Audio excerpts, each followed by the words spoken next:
विधानसभेला महायुतीनेच हंडी फोडली असं एकनाथ शिंदे म्हणाले। दहीहंडी फोडताना आम्ही 232 थर लावले असं एकनाथ शिंदे यांनी वक्तव्य केलेलं आहे।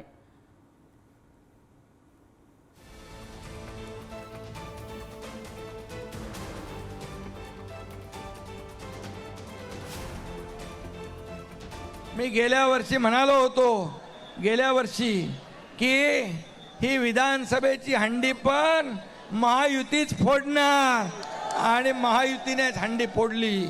आणि तुम्हाला सांगतो या महाराष्ट्रामध्ये ती हंडी फोडताना किती थर लावले माहित आहे? किती थर? 4 नाही 232 थर लावले। 232 आमदार आले निवडून आणि एक लँडस्लाइड विक्टरी झाली आणि या तमाम देशाने महाराष्ट्राने पाहिलेली आहे। आणि म्हणून ही हंडी आपण फोडली।